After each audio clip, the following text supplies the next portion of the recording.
우리가 살아가면서 만들어지고 또 경험하는 다양한 인간관계들이 있죠. 부부관계, 또 연인관계, 친구관계, 부모 자녀, 형제 자매, 또 직장 동료, 우리를 둘러싸고 있는 참 다양하고 많은 인간관계들이 있습니다.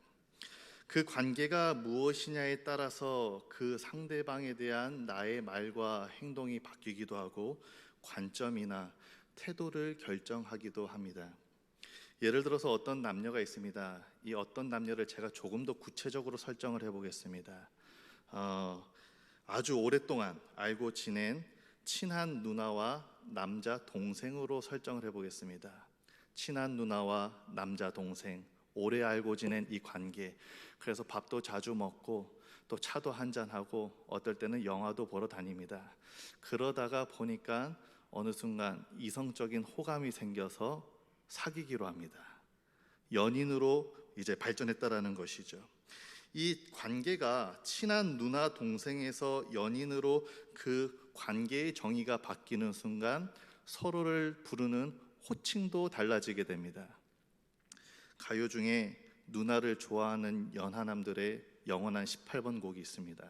오래전에 나왔던 곡인데 이승기 가수의 누난 내 여자니까 우리 한번 들어보겠습니다. 너는 내 여자니까 너라고 부를게.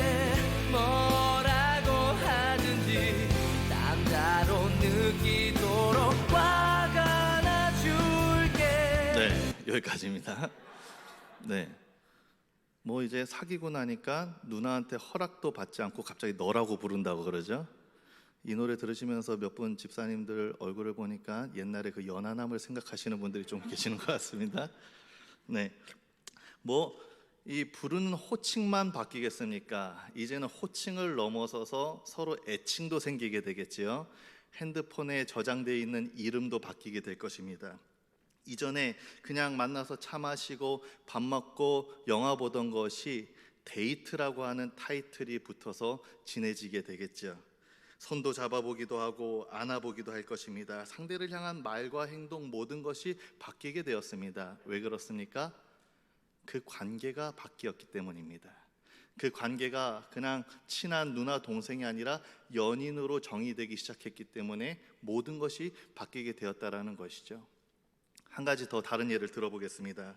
부모 자녀 관계에서 옛날의 부모님들의 모습과 요즘 시대의 부모님들의 모습이 조금 차이가 있습니다. 그래도 예전에 부모님들은 뭔가 좀 어려웠죠.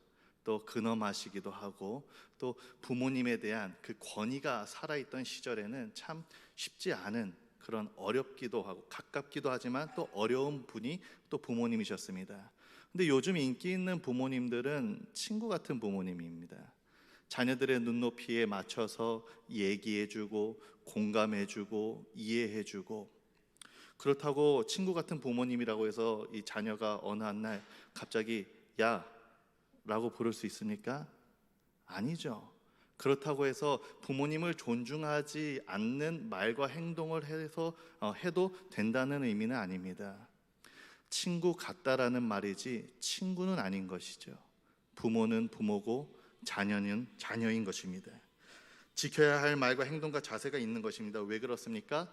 그 관계가 부모와 자녀이기 때문입니다. 이처럼 관계가 뭐냐? 관계의 정의에 따라서 우리의 말, 행동, 자세 모든 면의 방식과 모습이 달라지는데, 이러한 측면에서 저는 주님과 우리의 관계에 대해서 좀 고민을 해보고 싶습니다. 주님과 우리 사이를 표현할 수 있는 수많은 말들이 있겠지만 주님과 우리의 관계를 정의하는 여기 계신 분들이 각자 저마다의 내용이 다를 수 있겠지만 오늘날 우리가 꼭 회복해야 할 주님과의 관계는 무엇인가? 바로 주님의 주인 되심과 우리의 종됨입니다. 오늘 본문을 보시면 이것이 왜 우리에게 필요한지를 분명히 알 수 있습니다. 빌립보서 2장 10절에서 11절까지의 말씀인데 제가 드린 PPT 우리 함께 다시 한번 읽어보도록 하겠습니다. 시작. 하늘에 있는 자들과 땅에 있는 자들과 땅 아래에 있는 자들로 모든 무릎을 예수의 이름에 꿇게 하시고 모든 입으로 예수 그리스도를 주라 시인하여 하나님 아버지께 영광을 돌리게 하셨느니라. 이 말씀을 볼 때에 제 안에 알 수 없는 이 위기감, 뭔지 모르겠지만 알 수 없는 이 위화감이 계속해서 들어왔습니다. 그 이유를 찾아보기 위해서 한 구절 한 구절 더듬어 올라가 보았습니다. 마지막 절부터 마지막 부분 한번 보시면 하나님 아버지께 영광을 돌리게 하셨느니라. 아, 그렇지. 하나님께 영광 돌리는 삶을 살아야지. 인간의 존재 목적이 하나님을 영화롭게 하는 것이라잖아. 그렇지, 맞지. 고개가 끄덕여집니다. 당연한 것입니다. 위기감의 이유를 이 줄에서 찾지 못하고 저는 그 윗줄로 올라가 보았습니다. 하나님께 영광 돌리기 위해서 어떻게 해야 하는가, 이 두 가지 방법이 나와 있는데, 첫 번째, 모든 입으로 예수 그리스도를 주라 시인하여, 이 대목입니다. 우리가 얼마나 주님을 찬양하는 고백을 많이 합니까? 내가 주인 삼은 모든 것 내려놓고 내 주 대신 그 앞에 나가. 또 내 주님 한 분만으로 나는 만족해. 주님만이 내 능력이시며 주님만이 내 모든 것 되시니. 우리의 모든 찬양에 주 혹은 주님이 들어가지 않는 찬양이 거의 없습니다. 얼마나 많이 우리가 주를 시인하면서 찬양으로 영광 올려드리고 있습니까? 때로는 우리 삶 속에서 내가 주님을 입술로 시인하지 못할 때가 많이 있지만, 그럼에도 주님을 입술로 시인한다는 이 부분을 우리가 어느 정도는 받아들일 수 있습니다. 우리 한번 고백해 볼까요? 주님만이 나의 주인 되십니다. 이것 보세요. 시인하는 것은 다 할 수 있습니다. 주님만이 나의 주인 되십니다. 우리가 다 시인하고 고백하면서 살아간다라는 것이죠. 저는 이 줄에서도 이 알 수 없는 위화감과 위기감의 이유를 발견하지 못하고 다시 한 줄을 올라갔습니다. 우리 말씀 PPT 한 번만 더 보여주시면 그 윗줄은 바로 이것입니다. 모든 무릎을 예수의 이름에 꿇게 하시고. 드디어 무엇이 문제였는지를 알게 되었습니다. 왜 이 말씀을 보면서 위기감, 위화감이 내 안에 계속해서 찾아 들어왔는가? 바로 나는 입술로는 주님을 주인이라고 시인하면서도 절대로 주님 앞에 무릎 꿇지 않는 사람이었기 때문이었습니다. 무릎을 꿇는다라는 것은 종이 하는 행동입니다. 복종의 의미가 담겨 있습니다. 오늘 본문 앞뒤로 이 복종에 대해서 분명히 언급을 하고 있는데, 우리가 읽은 본문 앞절 7절 이하로 보면 이렇게 말씀을 하고 있습니다. 오히려 자기를 비워 종의 형체를 가지사 사람들과 같이 되셨고 사람들의 모양으로 나타나사 자기를 낮추시고 죽기까지 복종하셨으니 곧 십자가에 죽으심이라. PPT 한번 보여주시면 여기에 종과 복종이라는 단어가 분명히 등장하고 있죠. 예수님이 먼저 하나님의 종되심의 본을 보이시고 그 앞에 복종하셨습니다. 우리가 읽은 본문 뒤 12절을 보면 또 이런 말씀이 기록되어 있습니다. 한번 다 같이 읽어보겠습니다. 시작. 그러므로 나의 사랑하는 자들아, 너희가 나 있을 때뿐 아니라 더욱 지금 나 없을 때에도 항상 복종하여 두렵고 떨림으로 너희 구원을 이루라. 우리에게도 또한 복종에 대해서 본을 보이신 예수님께서 복종하라라고 말씀하고 계십니다. 이 복종에 대한 개념은 주님이 우리의 주인 되어 주신과 우리가 종이라는 이 관계를 지칭하는 단어 자체에서도 나타나고 있는데, 먼저 성경에서 주라고 번역된 표현은 헬라어로 퀴리오스입니다. 이 퀴리오스의 의미는 절대적 권세를 지닌 사람, 소유권자, 반론 불가능한 명령권을 가진 사람을 가리킵니다. 한편으로 종으로 표현되는 헬라어 단어는 둘로스인데, 가장 낮은 노예, 어떤 주인의 소유, 또 노예 신분이나 노예 신분에 상응하는 태도를 가리켜서 둘로스라고 합니다. 그러니까 성경에서 종이라고 기록된 것의 정확한 표현을 번역을 하자면 오히려 노예에 가깝다라는 것이죠. 오늘 이 시대를 살아가는 우리들에게 있어서 주인이라든지 노예라든지 복종이라든지 이러한 말의 의미와 그 단어 자체는 상당히 불편감을 주는 것들입니다. 차라리 복종보다는 순종이라는 표현이 낫습니다. 종이라는 표현도 딱히 마음에 드는 것은 아니지만 뭔가 노예보다는 완곡한 표현인 것 같아서 나아 보입니다. 그러나 성경은 애매모호하거나 조금 더 듣기 덜 거북한 표현을 쓰지 않고 아주 명확하게 퀴리오스와 둘로스라는 표현을 쓰고 있다는 것에 우리는 주목할 필요가 있습니다. 이 둘로스라는 단어는요, 신약 성경에 130번 이상 나올 정도로 흔히 자주 반복되는 단어입니다. 우리가 종이라는 것을 수없이 반복해서 성경은 말하고 있다라는 것이죠. 이처럼 이토록 성경이 수없이 우리를 주님의 종이라고 말하고 있는데 우리는 왜 종으로 살고 있지 않을까요? 왜냐하면 무릎을 꿇지 못하기 때문입니다. 도저히 무릎이 꿇어지지가 않는 것이죠. 내 무릎 한번 굽히는 게 왜 그렇게 어려운지 모르겠습니다. 나의 자아가, 나의 마음이, 나의 생각이, 나의 경험이, 나의 체면이, 나의 물질이, 나의 시간이, 나의 환경이, 나의 모든 것이 주님 앞에 무릎 꿇지 못하고 여전히 성성하게 서 있는 것입니다.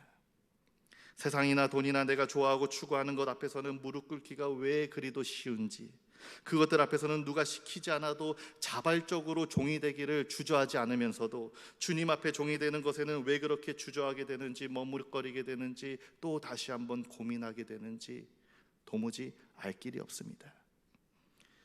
주의 종이다라고 하는 이 표현, 흔히 이전에는 목회자들이나 신학생들을 가리켜서 했던 말들이죠.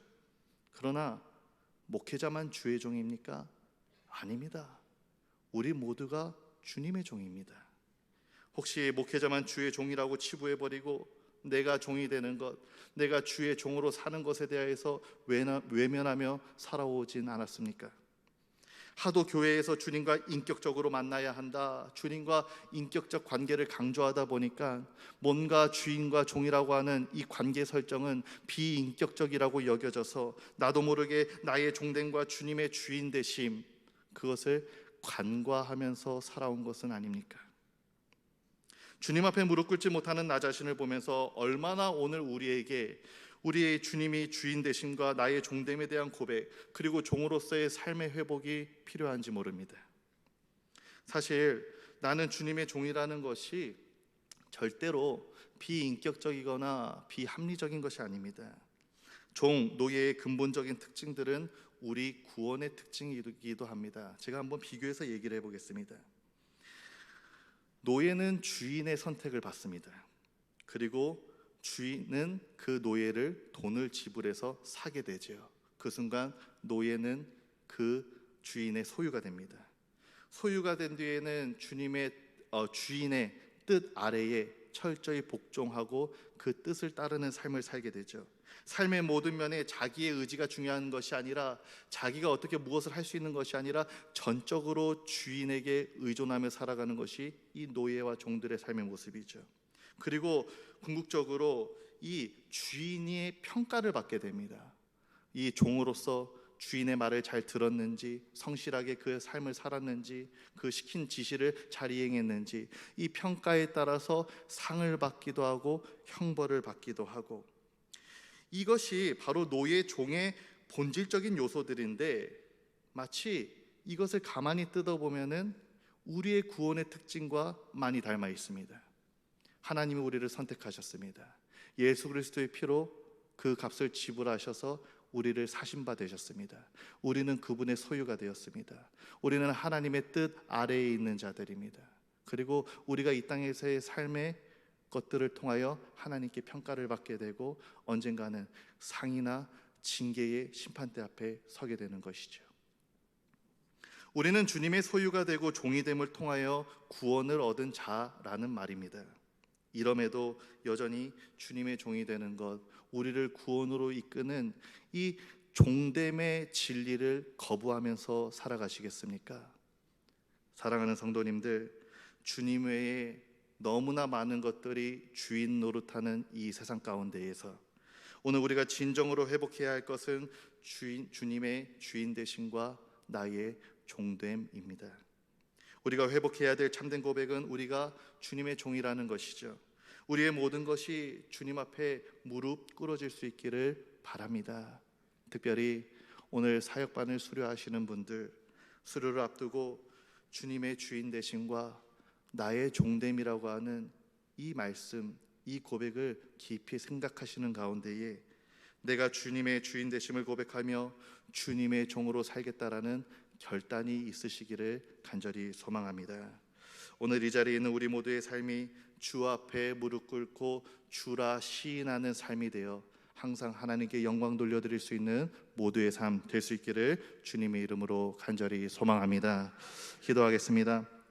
하나님 아버지, 하나님 외에 너무나 많은 것들이 주인 노릇하는 이 세상과 시대 가운데에 우리가 주님만을 주인으로 섬기며 주인으로 높이며 살아갈 수 있는 종된 삶을 결단하며 살아가게 하여 주시옵소서.